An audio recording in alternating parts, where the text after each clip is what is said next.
Bom dia a todos, ou boa tarde, não sei se essa apresentação vai passar de manhã ou de tarde para vocês.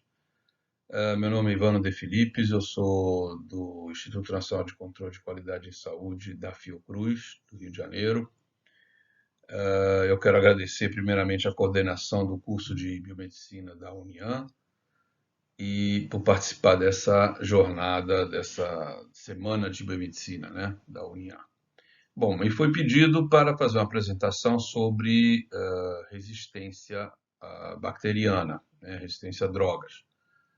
É um assunto muito grande, muito extenso, sempre atual, está sempre aí a gente está sempre tendo problemas com resistência bacteriana, multiresistência, e fica muito difícil a gente fazer uma apresentação única, né, tratando de tudo. Então, como a minha área de pesquisa, minha linha de pesquisa é mais em diagnóstico molecular e epidemiologia molecular, e também tem uma parte com resistência a alguns tipos de bactérias.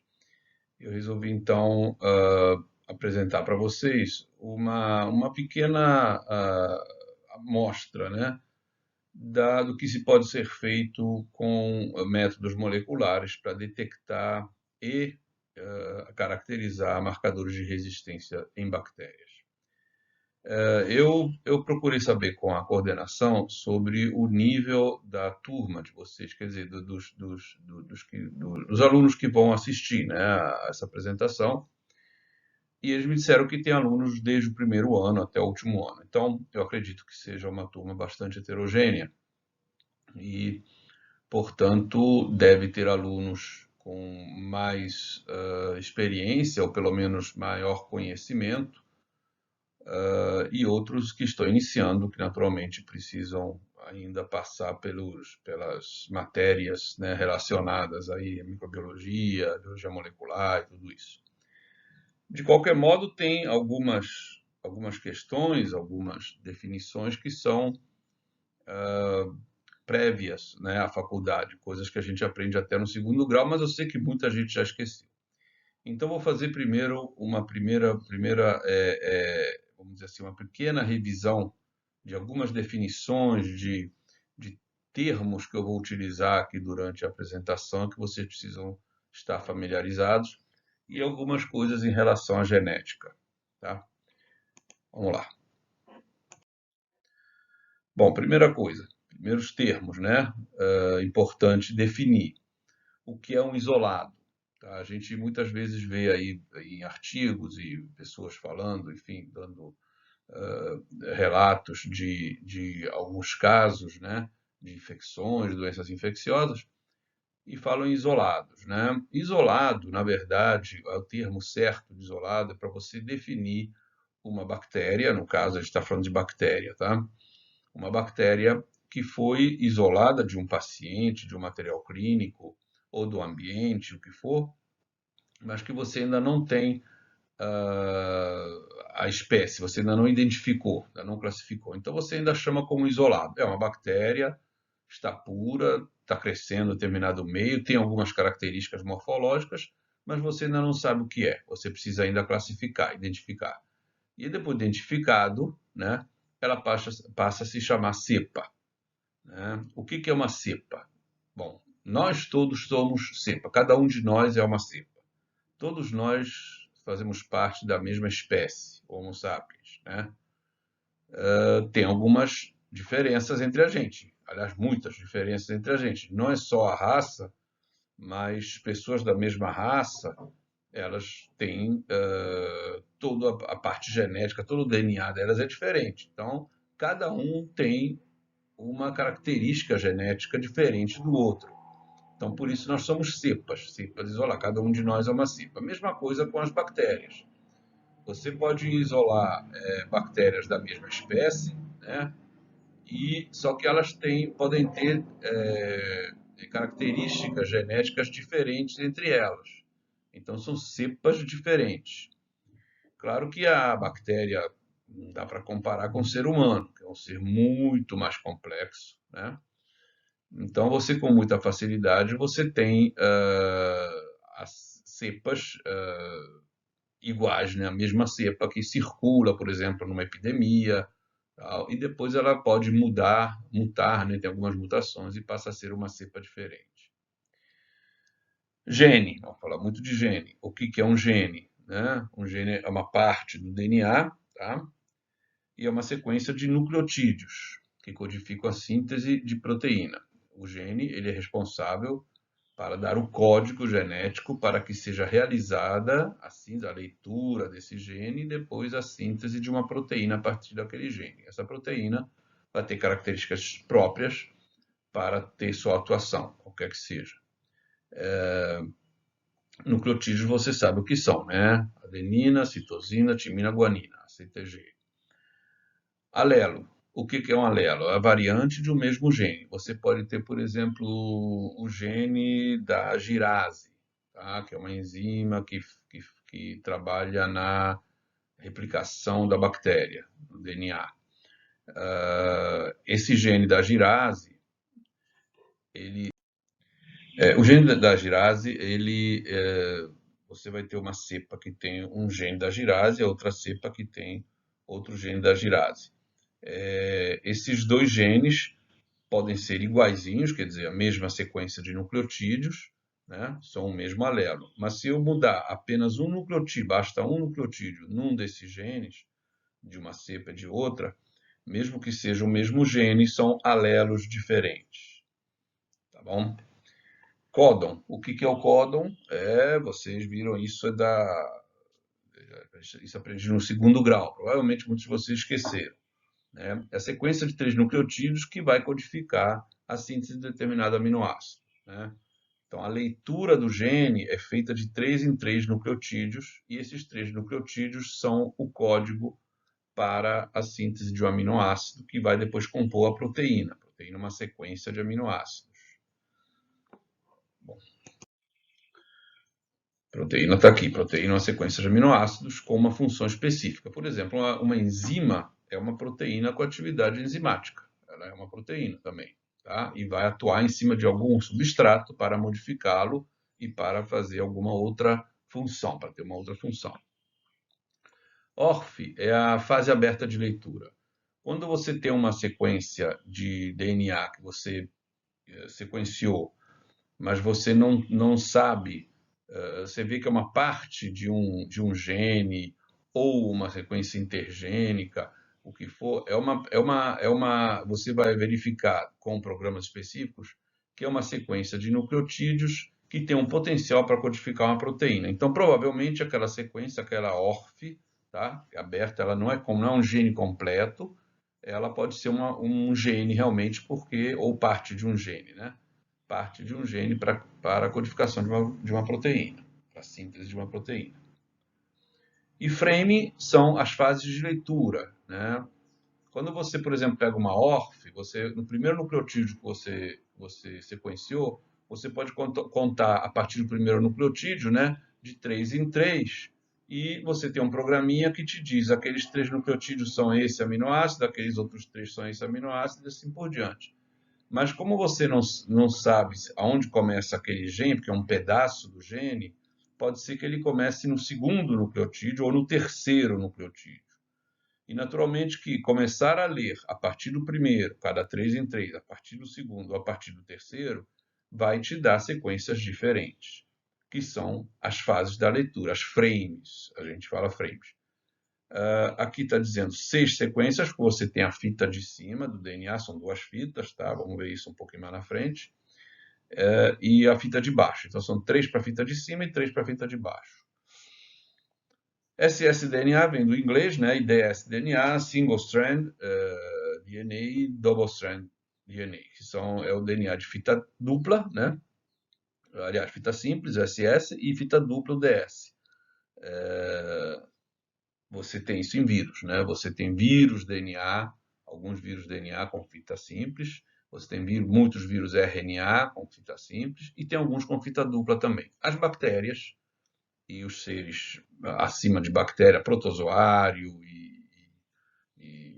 e outros organismos maiores, fungos, são todos DNA de fita dupla. Tá? Vamos ver a importância disso mais na frente, nos métodos que a gente vai discutir aqui. Muito bem, vamos falar um pouco do diagnóstico, entre o diagnóstico convencional, né, o laboratorial convencional, e o diagnóstico molecular. Os métodos convencionais são também chamados de métodos fenotípicos, porque eles mostram o fenótipo, quer dizer, a expressão dos genes, né, o que os genes criaram. Então, a gente tem o cultivo, por exemplo, é um método para você fazer um diagnóstico, você cultiva a bactéria, né? E depois você vai verificar as características das colônias, a morfologia colonial, o GRAM, a coloração ao GRAM, utilizar meios diferenciais, meios seletivos e indicadores que te ajudam a identificar a bactéria, ou sistemas automatizados de provas bioquímicas, por exemplo, o VITEC, né? Existem outros, né?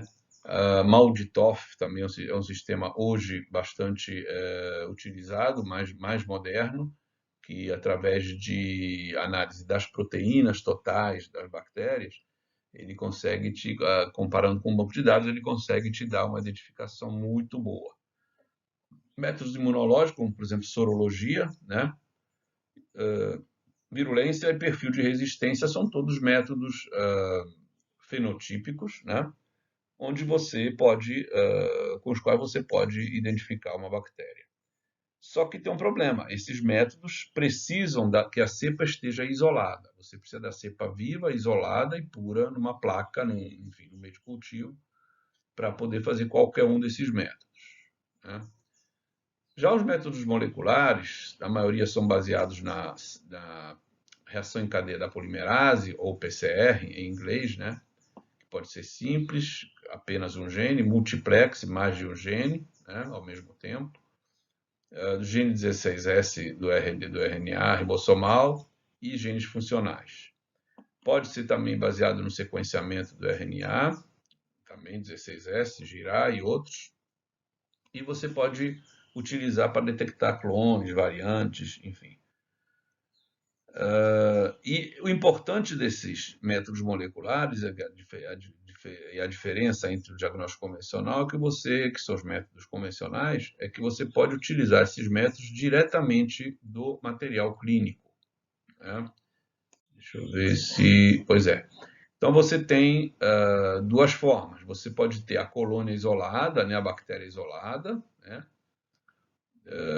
de qualquer que seja o material clínico, né? Você pode conseguir a colônia isolada, isolar e depois fazer os métodos fenotípicos, se quiser, ou o método molecular, extraindo e purificando o DNA, né, da bactéria e depois com a PCR específica para o que você está procurando.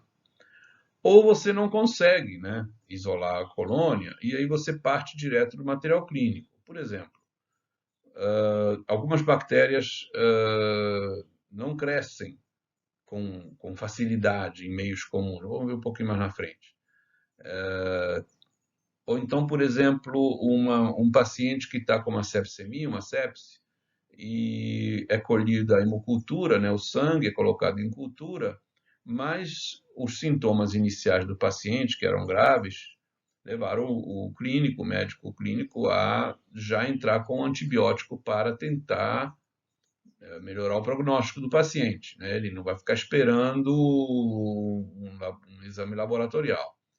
Esse antibiótico ele pode tanto ser eficiente e matar, né, a bactéria, eliminar, né, a bactéria, inibir, ou apenas inibir o seu crescimento, tipo um antibiótico bacteriostático.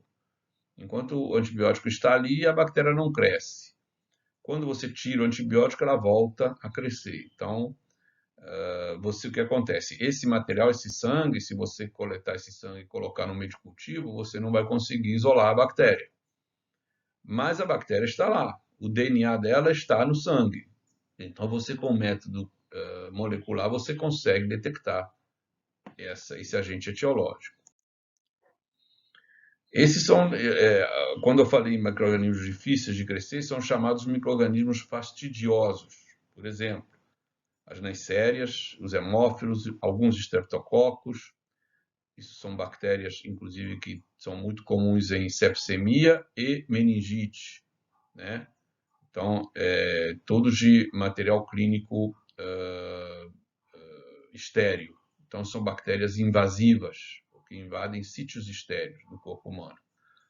E você muitas vezes não consegue, né, recuperar essa bactéria para poder identificar. Então, você precisa do sangue, do soro, do líquor do paciente para procurar com PCR. Bactérias implicadas em doenças sexualmente transmissíveis, agora são chamadas de IST, infecções sexualmente transmissíveis. A clamídia, o treponema, o micoplasma, tem uma Neisseria gonorreia que também é de infecção IST. São todas bactérias muito difíceis de crescer. A clamídia, por exemplo, só cresce em célula, né? Não é uma bactéria que cresce no meio de cultivo comum. Então, muito difícil você isolar. Você tem um material, uma uretrite, uma secreção uretral, vaginal, e você não consegue isolar o micro-organismo. Então, mesma coisa com os micro-organismos em pacientes com antibiótico terapia, como eu falei antes. Então, nesse caso, você precisa de um método molecular para detectar diretamente o DNA do paciente dentro do material clínico. Então, você vai ter o DNA genômico, né, purificado, extraído. Você extrai com kits, que hoje tem vários kits para fazer isso, né, a partir do material clínico, qualquer que seja o material clínico. Esse DNA é a forma, né, para o PCR, o template, de onde você vai fazer, vai tirar, procurar o gene, né, que você está pesquisando para poder identificar o organismo, e que são que seria o alvo, né, que são os genes que codificam proteínas exclusivas do micro-organismo, né? Ou, no caso que a gente vai falar mais na frente, proteínas associadas à resistência aos antimicrobianos. Bom, esse aqui todo mundo conhece, o DNA, né? Dupla hélice, uma fita dupla, né? Hélice, em forma de hélice, espiralada, né? Aqui no meio você tem as ligações químicas, é uma molécula, né? Bastante simples, muito resistente, tá? Muito estável, tá? Ela é muito resistente ao aquecimento. Se você esquentar o DNA até 100 graus, ele simplesmente abre as duas fitas se abrem, tá? E assim que você esfria, volta a esfriar, eles voltam a se fechar na mesma posição. E o que você tem aqui? Você tem as ligações onde você tem dos nucleotídeos, né? De um lado um nucleotídeo, do outro lado o nucleotídeo complementar a ele. Então, se de um lado tem uma timina, do outro lado tem uma adenina. Se de um lado tem uma citosina, do outro lado tem uma guanina, né? Mas uma coisa importante é que as ligações entre a timina e a adenina são sempre duplas, né? São pontos de hidrogênio com duas ligações, duas pontes, tá? E as ligações entre a citosina e a guanina são três pontos de hidrogênio. Para você abrir isso aqui, é exatamente aqui que quando você esquenta, você abre exatamente aqui no meio dessas pontes, tá? O calor faz soltar essa ponte. É uma ligação fraca. E quando você esfria, elas voltam, né? Para você abrir duas pontes, você precisa de menos temperatura para abrir três pontes. Isso é uma informação importante, porque a gente vai ver mais na frente, porque quando você esquenta o DNA, se você tem um DNA com uma grande quantidade de C e G, tá? Você vai precisar de uma temperatura mais alta para abrir esse DNA do que um DNA com uma maior quantidade de T e A do que C e G. Né? Simplesmente porque você tem mais pontes com três, né? Três pontes do que com duas. Ok? Bom, aqui mais um esqueminha para mostrar, né? O template, o DNA, a sequência dos nucleotídeos, a transcrição, tá? Isso aqui é o RNA mensageiro que lê isso aqui, transcreve, e dentro do ribossoma ele transforma isso em aminoácido, metionina, valina, leucina, serina, tá? Bom, aqui é o PCR, eu acho que eu esqueci de botar aqui um título. Se vocês olharem na internet, PCR, e eu até sugiro que vocês façam isso, quem não conhece bem a PCR, naturalmente, vai ter muita coisa, muita figura, muita foto, muita figura e filmezinhos. Tem filmezinho mostrando como é que faz a amplificação da PCR. Basicamente, você tem a fita dupla do DNA, você coloca essa mistura, né, do DNA da amostra clínica, mais o master mix, que são as enzimas, a enzima polimerase, o tampão, os nucleotídeos soltos, chamados DNTP, dentro da reação, tudo isso dentro da reação do tubinho, né? E os primers, ou iniciadores, que são sequências pequenas, são oligonucleotídeos de 15, 20 nucleotídeos, específicos, complementares a um determinado gene que você desenhou previamente. Você já sabe qual é o gene, você tem um programa e pede para desenhar primers para amplificar aquele gene, aquela parte daquele gene, no tamanho que você quiser. Então, quando você coloca tudo isso dentro do termociclador, que é o aparelho que faz a PCR, que simplesmente é um banho-maria seco, né, sem água, com um bloco que esquenta e esfria nas temperaturas que você designar, tá, rapidamente. Então, você coloca ali os tubinhos, o banho-maria começa, o termociclador começa, o termociclador começa a esquentar, as fitas se abrem, a fita DNA se abre, e os primers, automaticamente, é tudo ligação química, né? Uma reação bioquímica, os primers vão encontrar o seu complementar. Um primer foi desenhado para a fita de cima e o outro primer para a fita de baixo. Então, eles encontram aqui a região que eu quero amplificar, que é justamente essa região aqui dentro do DNA. Né? Em seguida, vai para uma outra temperatura ótima para a polimerase trabalhar, que é a enzima que faz essa leitura. E ela vem e vai começar a ler isso aqui, ver que isso aqui está aberto e precisa ser colocado um nucleotídeo, porque aqui tem um nucleotídeo solto, então se for um T, ele pega um A e coloca aqui. Se for um C, depois ele pega um G e coloca aqui. E vai continuando essa extensão aqui, vai estendendo e vai fazendo uma cópia daquilo ali. E a mesma coisa embaixo, do outro lado. Né? Em seguida eu vou ter, então, isso vai acontecer. São vários ciclos, várias vezes, vai se repetindo, e tudo isso de novo é aberto, é copiado, e eu vou ter um monte de cópias, bilhões de cópias daquele alvo que eu pedi, daquele gene, daquele pedaço daquele gene, só daquele gene. Tá? Isso eu posso observar, por exemplo, num gel de agarose. Tá? Eu coloco no gel e vou observar. Como, por exemplo, aqui. Aqui você tem uma amplificação chamada multiplex, né, simultânea, foi feita detecção simultânea de Neisseria meningitidis com o gene NSPA, tá? É o nome do gene, que é uma proteína de membrana, com 481 pares de bases, tá? São bases, são os nucleotídeos. Está aqui o gene NSPA. Aqui é o peso molecular, que a gente chama, é o marcador. Geralmente esse peso aqui, outros são um pouco diferentes, mas esse peso aqui ele vai de 100 em 100, começa em 100, 200, 300, 400. O de 500 está marcado mais forte, para você visualizar logo, tá? 600, 700 e vai embora até 1000, 2000, sei lá. E vai diminuindo aqui. Então aqui você tem o gene aqui eu coloquei aqui na DN2 a amostra de um paciente, nessa coluna 2. E os primers para Neisseria meningitidis. Quer dizer, os primers, na verdade, são para os três. Tem uns 6 pares de primers. 2 primers para a Neisseria, 2 para os Streptococcus e 2 para hemófilos. Tá?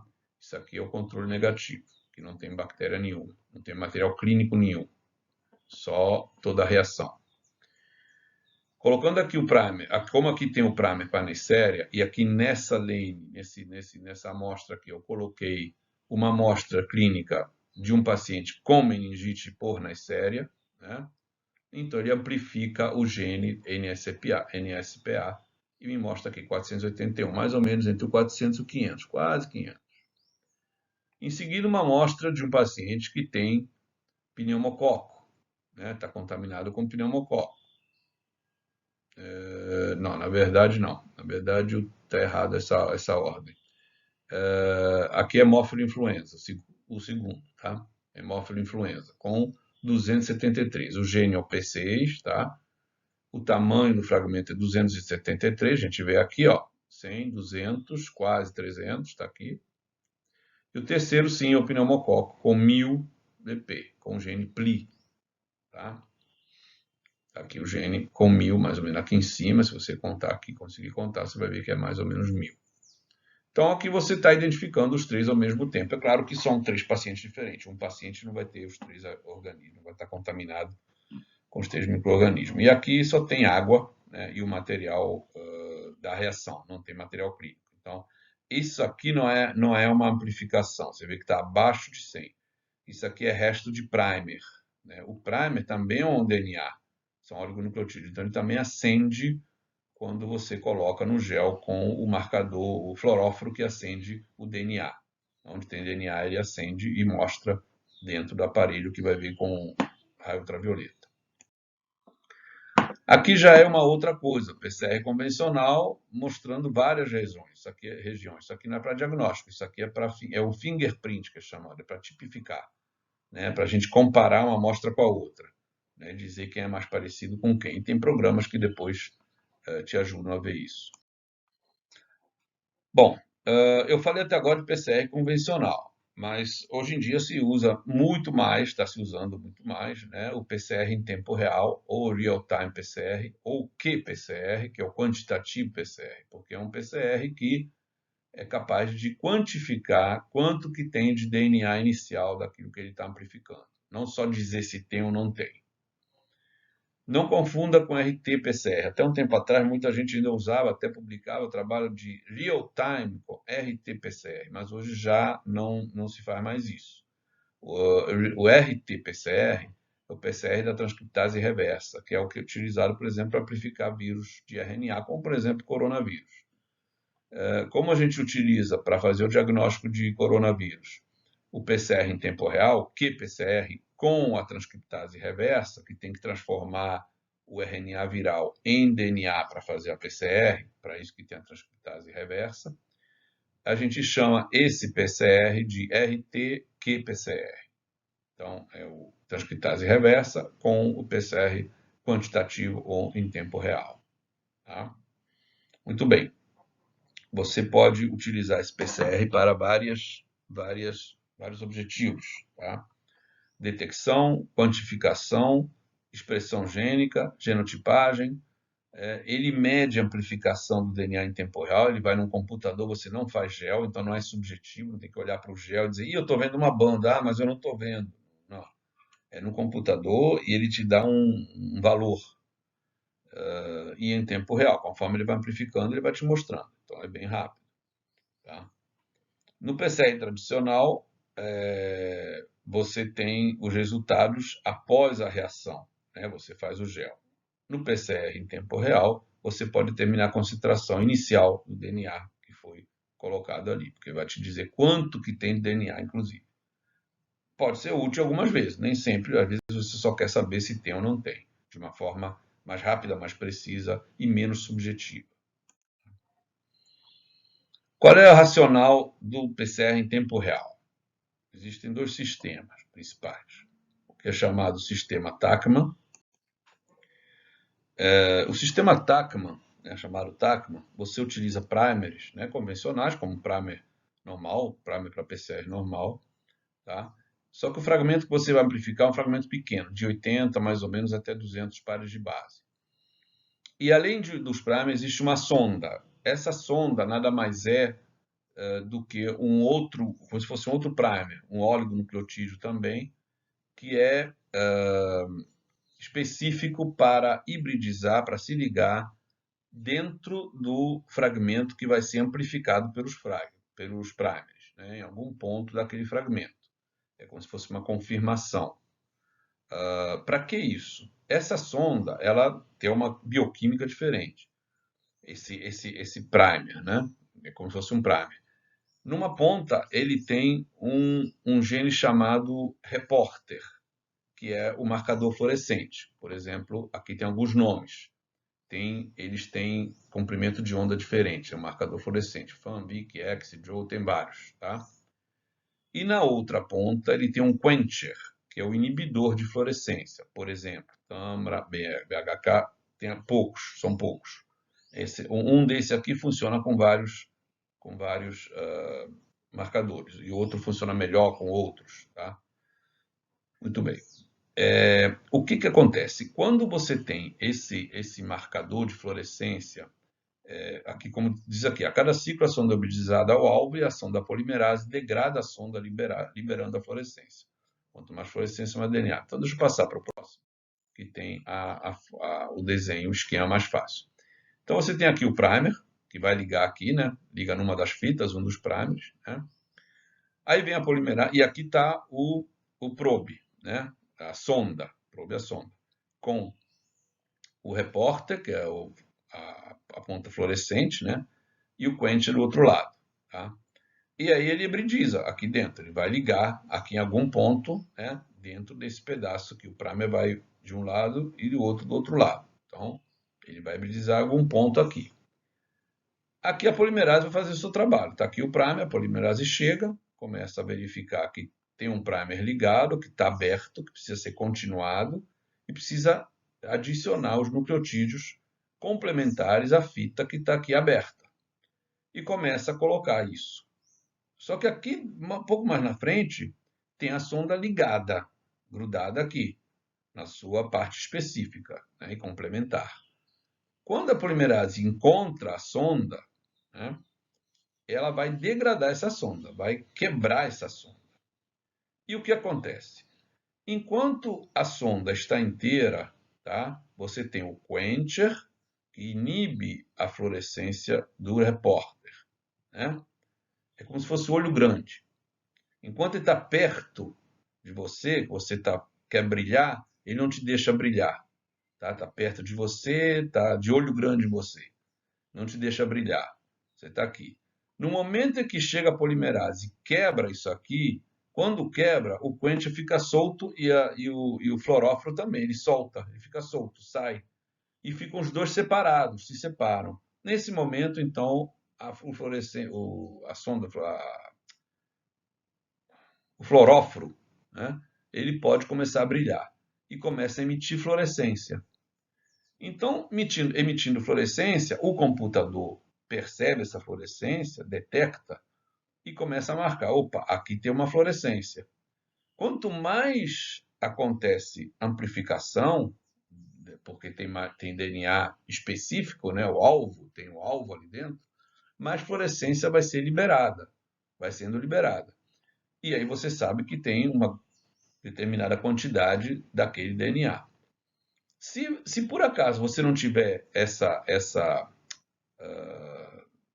amplificação, os primers não encontrarem nem a sonda se ligar, isso continua ligado, a sonda continua inteira e o quencher continua impedindo o brilho do fluoróforo.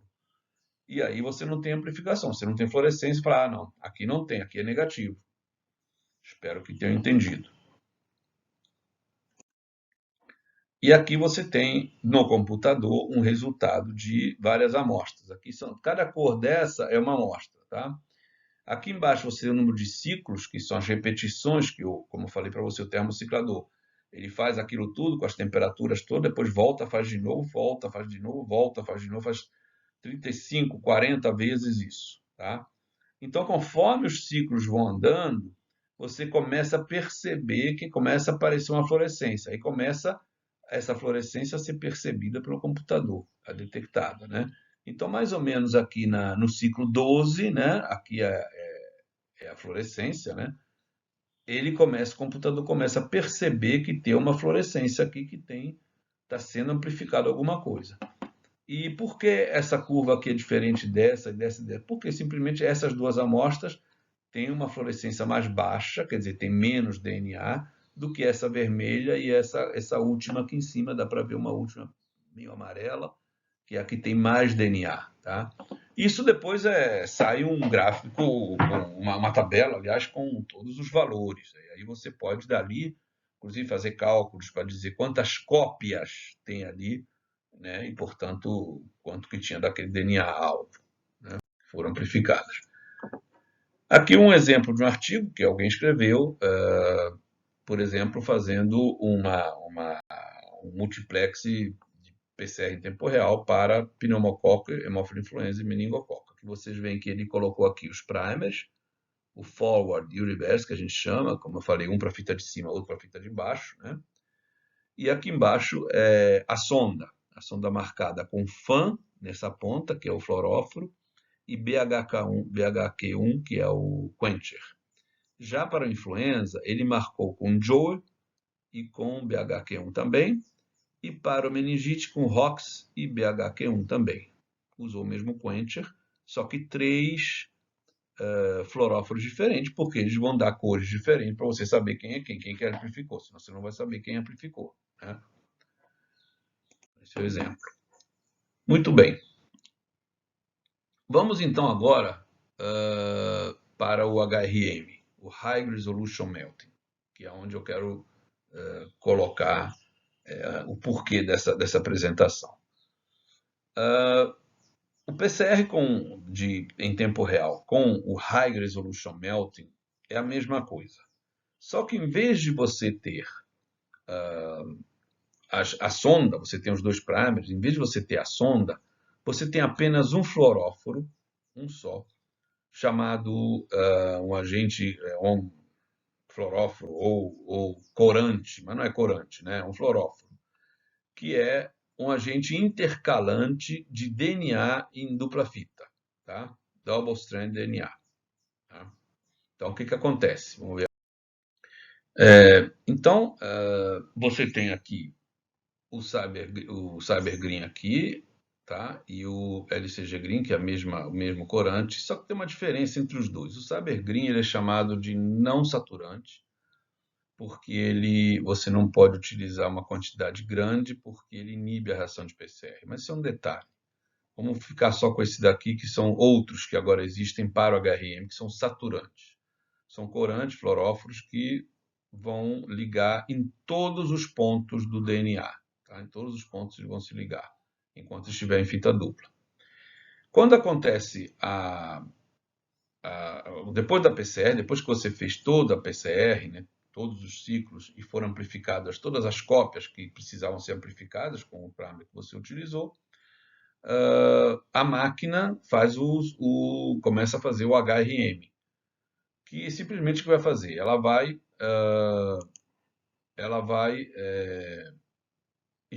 começar a esquentar aquelas cópias todas, né, aquele produto, e conforme vai esquentando, aquela fluorescência que estava sendo emitida vai parando. Tá? Quando ela esquenta a metade, quando a metade do DNA está aberto, nesse ponto ela determina qual foi a temperatura que precisou, né, para abrir a metade do DNA. E aí ele vai comparar com outra sequência, que vai ser diferente, tá? E mesma coisa, quando chegou na metade da abertura das fitas, né, do DNA todo, vai te dizer qual foi a temperatura. Vamos olhar mais para frente para a gente entender melhor. E ele vai te dar um resultado dessa forma, que são várias amostras, aqui, aqui e aqui, a mesma amostra não, a mesma bactéria, né? E aqui é temperatura, tá? Então você tem, por exemplo, 77 graus, você tem o pneumococo, tá aqui. Então são vários pneumococos que começaram a fluorescência, né, ficou mais forte a 77 graus. Foi quando ele detectou a metade da coisa aberta, das duas fitas abertas. Mesma coisa aqui, 80 graus, o Haemophilus influenza, tá? 80 graus mais ou menos. Na metade foi 80 graus, quando estava a metade das fitas abertas era 80 graus, ele detectou. E aqui com o meningococo, 85,8 graus, mais ou menos. Então vocês veem que é muito, muito preciso, né? São frações de graus. Por isso que é High Resolution Melting. Né? Aqui tem alguns artigos para mostrar que você pode detectar resistência e também, naturalmente, diagnóstico, fazer o diagnóstico, detectar próprio micro-organismo, né? Vamos falar agora dos antimicrobianos, para depois pegar isso que eu falei agora e colocar dentro da coisa da resistência, de como detectar resistência com esse método e ampliar um pouco mais esse conhecimento dessa técnica. Bom, antimicrobianos. Você tem, para os antimicrobianos, para a bactéria, você tem os mecanismos de ação do antimicrobiano, né? E os mecanismos de resistência da bactéria, né? São duas coisas que você precisa conhecer para saber o que você está lidando. Bom, acho que, não sei se todo mundo já viu isso, já conhece isso, o teste de sensibilidade aos antimicrobianos, TSA.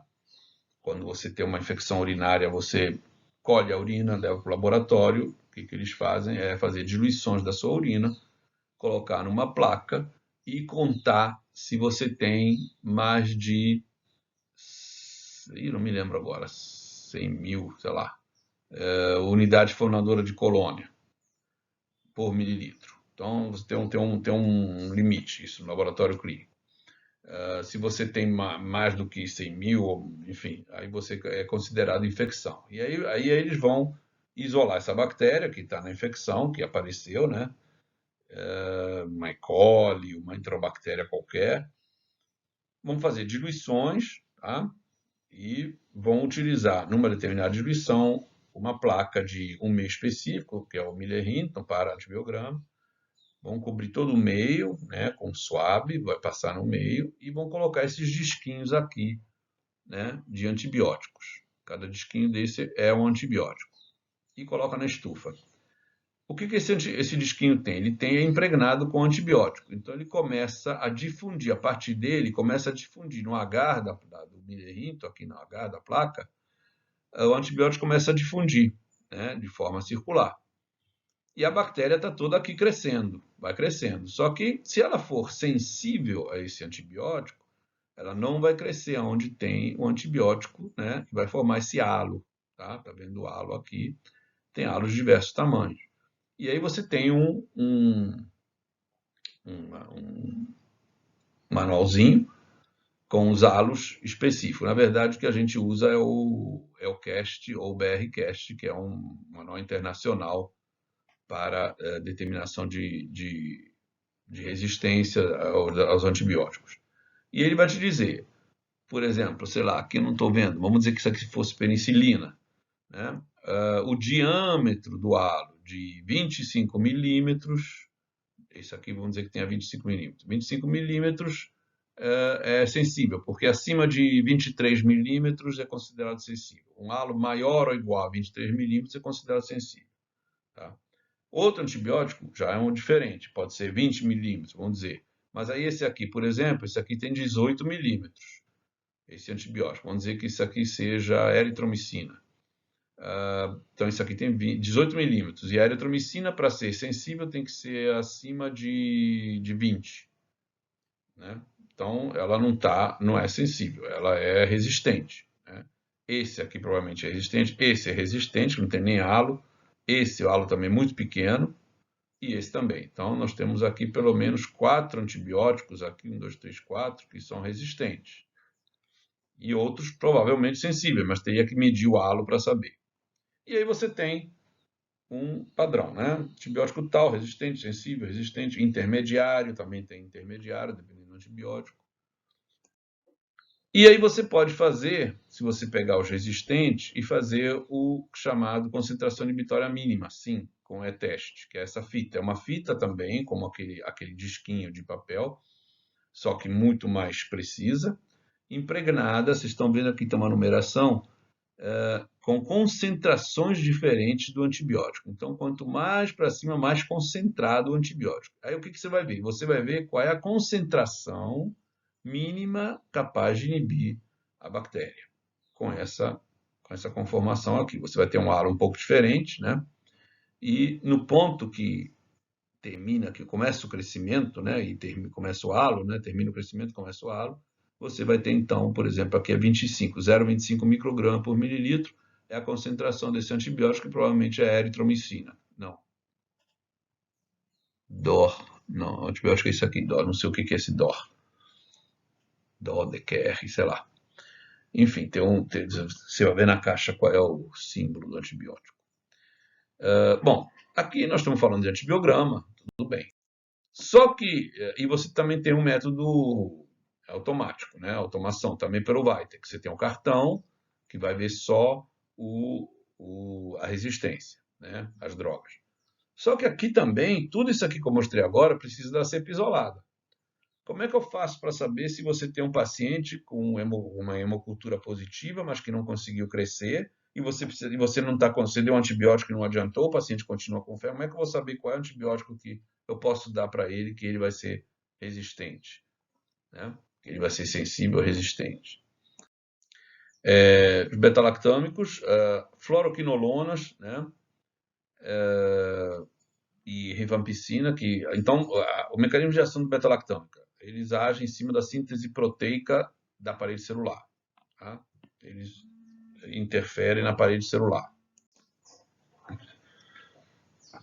O mecanismo de ação das fluoroquinolonas e da rifampicina em cima da síntese de DNA, interferem na síntese de DNA. Não preciso explicar exatamente como agora, mas interferem na síntese de DNA. As sulfonamidas interferem na síntese do folato. Tetraciclina, macrolídeos, aminoglicosídeos, também em síntese de proteínas, algumas outras proteínas importantes para a bactéria, e aí a bactéria não cresce e morre, né? Bom, aqui você tem um esquema, né, simplificado, né, com os alvos dos antibióticos. Então aqui a gente, como falou ali, beta-lactâmicos e vancomicina, né? Parede celular, naturalmente sempre interferindo na síntese de proteínas da parede, tá? Fluoroquinolona e rifampicina, né? Dentro da síntese do RNA e do DNA, empacotamento do DNA, replicação do DNA, então interferem nessa função, né? E aí a bactéria não consegue se replicar, não consegue dividir. E assim por diante, né? Cada um deles com alguma coisa importante. Muitos interferem na síntese de proteína diretamente no ribossoma, né? Bom, e quais são os mecanismos de antibiótico, de resistência, aliás, né? Das bactérias? Vamos começar pelos beta-lactâmicos. Beta-lactâmicos, aminoglicosídeos e macrolídeos e rifampicina.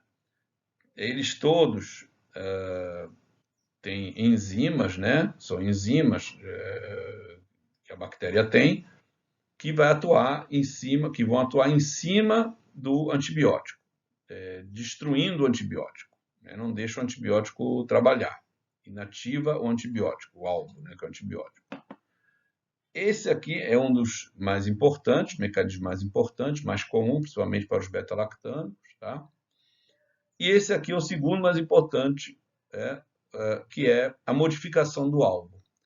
Aqueles antibióticos que têm como alvo interferir numa proteína, né, numa síntese de alguma proteína, uma coisa desse tipo, então a bactéria ela modifica o alvo do antibiótico, a proteína, né, onde o antibiótico vai atuar, e aí o gene, né, naturalmente ele modifica o gene vai modificar a proteína, e o antibiótico não consegue mais encontrar o seu alvo e então ter a sua função.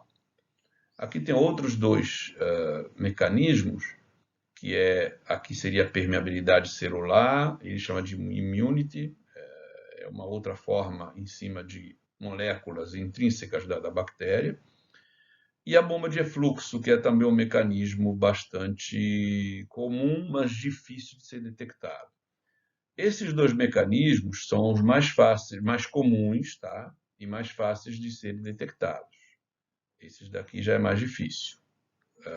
Simplesmente com métodos moleculares ou o que for. Teria que fazer sequenciamento, seria uma coisa um pouco mais complexa.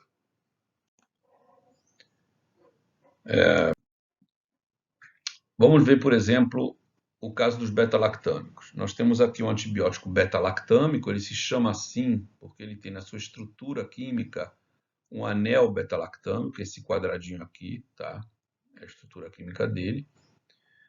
E esse anel beta-lactâmico, quando você tem uma bactéria que produz beta-lactamase, que é uma enzima, ase quer dizer, uma enzima, né, que age em cima desse anel beta-lactâmico e abre o anel, destrói o anel beta-lactâmico. Está aqui o anel beta-lactâmico e aqui ele aberto. Então, a beta-lactamase inativa o antibiótico, simplesmente. Então, a bactéria que tem beta-lactamase, né, o antibiótico é inativado. Essa beta-lactamase é produzida por um gene, vários genes. Tem vários genes que produzem vários tipos de beta-lactamase. Existem betalo-beta-lactamases, KPC, carbapenemases, são vários tipos são todas beta-lactamases. Conforme o homem vai fazendo antibióticos mais potentes, vão aparecendo enzimas novas nas bactérias que são capazes de destruir também aqueles antibióticos. Então você tem aqui, por exemplo, beta-lactamase espectro estreito, espectro estendido, são a SBL, carbapenemase, KPC, metalo-beta-lactamase, AMP-C, OXA, né? Então todas elas são classes, já estão divididas em classes, todas essas enzimas são várias beta-lactamases. E naturalmente que cada uma delas é codificada por um gene, que a bactéria possui aquele gene e produz aquela enzima. Tá? Então, você pode tranquilamente detectar, né, um gene de beta-lactamase, tá, numa bactéria através de uma PCR. Isso é normal, já é feito, não tem problema nenhum. PCR convencional, você pode detectar o gene, faz a PCR para aquele gene, né, para aquela beta-lactamase, gene da beta-lactamase, e verifica depois no gel se tem a presença daquela banda. Então, aqui você tem, por exemplo, um trabalho científico onde você tem vários primers, pares de primers para determinadas beta-lactamases. Olha aqui quantas beta-lactamases diferentes. Beta-lactamase. E aí você vê no gel a posição dela, dependendo do tamanho, você sabe quem é. Você pode usar também o Tacman, né? Que é aquilo que a gente falou, PCR em tempo real com o Tacman e detectar o gene da beta-lactamase. Simples, não tem problema nenhum. Aqui um exemplo, né? São vários genes com concentração, né, do gene inicial do alvo diferente, né? E aí você tem um outro mecanismo. Para os mesmos beta-lactâmicos, você pode ter uma resistência a um beta-lactâmico pela produção de uma beta-lactamase ou pela mudança no gene, por exemplo, PBP, que é o Penicillin Binding Protein, que é a proteína, né? É o gene que codifica a síntese da proteína que fica na superfície da bactéria, onde acontece a ligação da beta-lactamase na bactéria para depois entrar dentro da célula. Então, a beta-lactamase, desculpa, esquece, não é beta-lactamase. O antibiótico beta-lactâmico, né, ele tem que se ligar nessa PBP, tá, para entrar depois na célula bacteriana e inativar a bactéria. Para ele fazer isso, a PBP ela tem uma sequência, né, específica, e ele é específico para essa sequência, ele se liga nessa sequência. Se o gene modificar a sequência de aminoácido da proteína, a proteína fica diferente e o antibiótico beta-lactâmico não encontra mais o sítio de ligação. E aí não se liga na bactéria e não consegue entrar dentro da bactéria. Então, a bactéria que não tem beta-lactamase, mas é resistente ao antibiótico beta-lactâmico, provavelmente ela tem uma mutação no gene PBP e o beta-lactâmico não consegue se ligar e entrar dentro da bactéria. Se ele conseguisse entrar, ele matava a bactéria, porque ela não tem beta-lactamase. Mas ela é resistente por causa disso. Então, no caso da beta-lactamase, você pode fazer uma PCR daquela cepa que é resistente, procurando a beta-lactamase, um gene da beta-lactamase. Se você não encontrar, você pode fazer o sequenciamento do gene PBP para ver se houve modificação. E provavelmente você vai encontrar modificação. Mesma coisa, gene GIRA, PARC, da girase e toposimerase das fluoroquinolonas, que interferem na atividade das enzimas, dessas enzimas, girase e toposimerase. Né? Então, a mutação da estrutura primária da proteína interfere no sítio de ligação dos antibióticos nas enzimas. Mesma coisa, há uma mudança no gene GIRA ou no PARC e PARE, a proteína fica diferente e o antibiótico ele entra na célula. Aí não tem mais a história da PBP. Ele entra na célula, não tem problema, ele consegue entrar. Só que ele não consegue ir para o alvo, que é a enzima girase, por exemplo. Não consegue se ligar na girase para impedir a girase de fazer o seu trabalho, porque a girase está diferente, ele não reconhece mais a girase. Isso é importante, para isso é importante entender a organização estrutural da proteína. Você tem aqui um gene, tá? O gene tem um códon de iniciação, que é sempre o ATG. Toda vez que tem um ATG, tem um códon de iniciação, que é uma metionina, tá? E um código de terminação, que é o TAA, TAG ou TGA.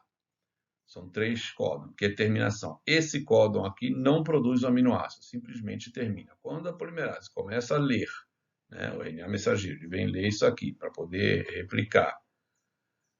Ele vê aqui a ATG, ele sabe, opa, começou um gene aqui. Aí eu vou começar a ler desde aqui. Aí eu começo a ler 3 em 3, 3 em 3, 3 em 3 para fazer a proteína. Tá aqui. Quando ele encontra o TA, opa, aqui acabou o gene. Então aqui eu termino. Eu fechei um gene aqui. Então fez uma proteína. Está aqui a proteína. Tá?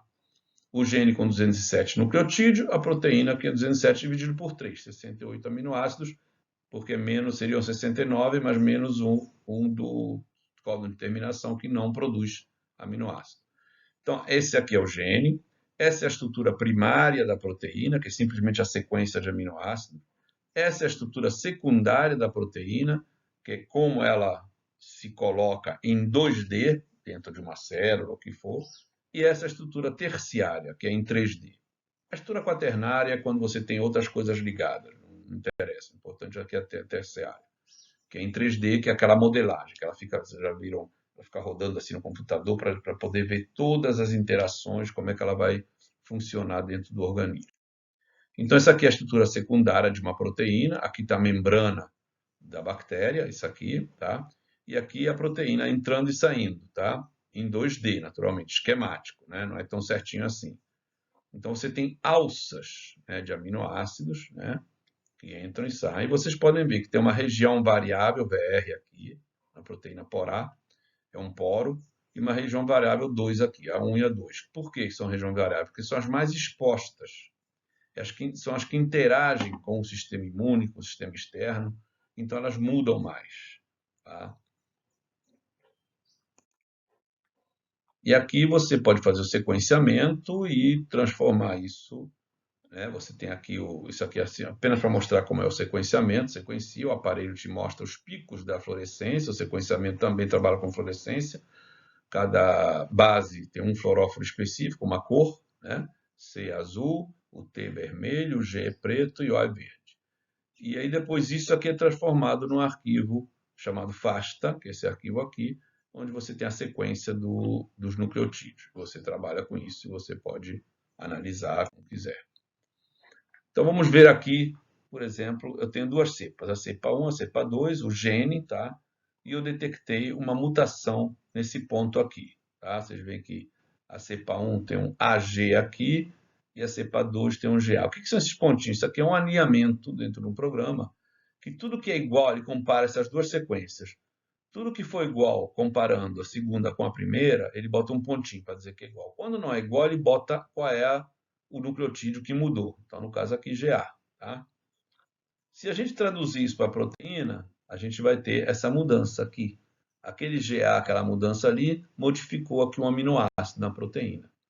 Então, tudo bem, isso é importante. A proteína com aminoácidos diferentes. Isso pode até alterar, pode dar até uma resistência de um antibiótico, dependendo da localização. E aqui aquela coisa das 3 fases de leitura. Eu tenho aqui a sequência que eu li, tá? eu começo do T, aqui o primeiro T, TT, GA, e eu vou ter essa sequência primeira. Se eu começar do segundo, eu vou ter essa sequência. Não, desculpa, é o contrário. Começando do terceiro, tá? E o primeiro é um stop codon, que tem um asterisco, TGA, então já não poderia ser, não pode começar a proteína com stop codon. Começando do segundo, aí eu teria que ver que proteína é essa, eu jogo num computador para saber se é a proteína que eu estou esperando. E começando do primeiro. E aí no primeiro realmente é a proteína que eu quero, e está aqui a mudança aqui, ó, do aminoácido. Agora vamos fazer de novo, tá? Mesma coisa, uma cepa 1 e uma cepa 2. E está aqui uma mudança aqui, vocês estão vendo, né? Agora eu vou traduzir essas duas, essa sequência da cepa 1 e a sequência da cepa 2 para a proteína. Não tem nenhuma mudança. Por que não tem nenhuma mudança? Porque o código genético é chamado que é degenerado. Existem alguns códons, tá, que codificam o mesmo aminoácido. Então, provavelmente, naquela mudança ali de nucleotídeo que teve ali, na verdade, aquele códon mudou para outro códon, mas que codificava o mesmo aminoácido. Então, você não tem diferença. Mas houve uma sequência, uma mutação no gene, só que não mudou a proteína. Tudo bem, isso é importante saber. Porque se você está trabalhando com a proteína, você não teve mudança. Mas se você quer olhar para o gene, você tem a mudança, em termos de evolução, né? Aqui é uma análise do Parcé, do Paré e da Girard, de uma bactéria, mostrando que houve várias substituições e associando isso à resistência aos antibióticos quinolonas, que são o que tem um mecanismo de ação em cima dessas enzimas. Isso aqui é um pouco confuso, eu vou mostrar uma coisa bem mais atual, que são as variantes do coronavírus. Vocês sabem que tem hoje a classificação do OMS, ele a classifica em alfa, beta, gama e delta, são as principais variantes de preocupação, as VOC, né? Alfa é aquela variante inglesa, beta a variante sul-africana, gama é a variante P1 brasileira de Manaus e delta a variante da Índia, essa última que entrou agora. E você tem aqui algumas das mutações, tá, da proteína spike, que é a proteína principal que a gente olha para essa mutação da variante, né? E que interfere, porque é a proteína que fica do lado de fora do vírus, são aquelas espículas do vírus, aquelas espinhas do vírus, e que interagem com o sistema imune. A vacina é feita em cima dessa proteína, porque é a mais exposta. E vocês devem ter visto aí no jornal toda hora, bom, desse coronavírus, que está todo mundo aprendendo biologia, imunologia, bioquímica, biologia molecular. Você deve ter visto muito essa N501Y, essa mutação aqui. Ou então essa daqui, E484K, que tem na brasileira, e tem também a N501Y. O que quer dizer isso? Essa mutação é a mutação spike, tá? Onde na posição 501 da proteína original, vírus original, vírus chinês, tá? O primeiro, tinha um aminoácido N, eu não sei de cor, não precisa ninguém saber de cor os aminoácidos. É o N, sei lá o que é o N, mas é o N. E na posição 501, e houve uma mutação, ele virou Y, tá? Aqui, essa outra mutação era na posição 484, um aminoácido E virou o K, tá? Do lado tem a posição dentro do gene, tá? 1500 a 1502. Tá? Então, 1500 é o nucleotídeo 1500, 1501 e 1502. É o códon, 3 nucleotídeos, né? Aqui no 1450, no 1451 e 1452, nessa posição do gene. Então, essa mudança desse códon, houve alguma mudança no códon, deu essa mudança da proteína, e assim por diante. Tá? Então, isso aqui é importante. Muito bem. Como é que eu faço para detectar isso? Com sequenciamento. Sequenciamento é uma técnica cara, né? Não é todo mundo que pode fazer, demora, né? Então, é inviável você ficar detectando, por exemplo, aquilo que a gente viu antes, as mutações do gene girar, para saber se a cepa é resistente, por sequenciamento em tudo que é cepa. Então, o que a gente pode fazer? Por exemplo, existe dentro das quinolonas, na resistência às quinolonas, nas bactérias existe, na girase, por exemplo, existe uma região chamada região que determina a resistência das quinolonas, que é RDR. Então, aqui eu tenho várias sequências de girase, tá? De cepas diferentes, vocês podem ver que tem números diferentes, do Mycobacterium tuberculosis, resistentes a quinolonas. Tá? E aí, o que eu faço? Eu desenho o primer para em volta, né, para pegar, né, para poder amplificar a região que é RDR, que já é conhecida, que é essa daqui, tá? Então, eu tenho aqui um alinhamento das cepas todas, tá? Eu desenho o primer nessa região aqui, o primer forward, que é uma região comum, que todo mundo é igual, vocês estão vendo que é tudo pontinho, e desenho outro primer aqui nessa região. Eu tenho mais ou menos 100 BP, né? Que vai amplificar daqui para cá, né? Vai amplificar mais 100 BP. E vai pegar essa região aqui, que é a região variável. Você vê que tem padrões aqui. Uma cepa tem CGGG, outra cepa tem CGGA, outra tem CTCG, CTCG, CTCG, CGCA, CGCG, e de novo CGA, enfim, CG somente. Se eu fizer isso aqui, essa amplificação com o HRM, com o EvaGreen, eu vou ter picos diferentes de TM, né, de temperatura de melt, que é aquela temperatura que a gente vê de cada sequência, para cada uma dessas sequências. Naturalmente que essas iguais com a mesma sequência vão ter o mesma TM, né, mesma sequência. Essas daqui também.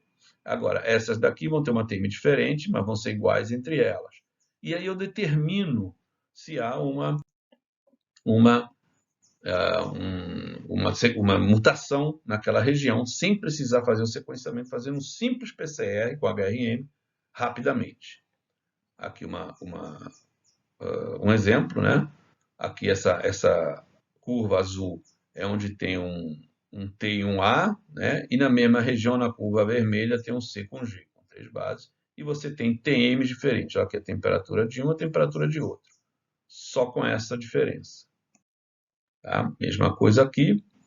Tá? São exemplos básicos dessa coisa. Essa que eu falei para vocês que no meio da amplificação aliás, da abertura das fitas que é marcada a temperatura, tá? Para poder ter o TM. E aqui a planilha que sai, né? Os números que saem. Você tem o número da cepa, tá? Aliás, o número do poço, né? Onde você colocou na placa para fazer o teste. Aqui o número da cepa. Aqui o gene que você utilizou. Aqui, no caso, eu estou fazendo uma detecção apenas, diagnóstico. E aqui ele me dá TM, 80,9, 86,5, 77,8. Não é subjetivo, está aqui. E eu posso variar. É claro que eu posso ter uma variaçãozinha de menos de 1 grau para cima ou para baixo. É esperado. Mas como eu tenho uma diferença grande entre essas sequências diferentes, não vai ficar uma em cima da outra. Bom, pessoal, esse quadro aí, Saturno devorando seu filho, de Francisco de Goya, eu espero que vocês não estejam se sentindo igual ao filho de Saturno. Espero que vocês tenham entendido alguma coisa. De qualquer modo, estou à disposição para o que vocês precisarem. Não sei como vai ser esse papo, se vai ser na hora ou depois, enfim. Mas eu estou à disposição. Eu vou colocar aqui meus dados, mais uma vez. Tá? O telefone lá da Fiocruz, onde eu estou, na minha sala, meu e-mail e o site, caso que vocês queiram ver. Muito obrigado e até a próxima.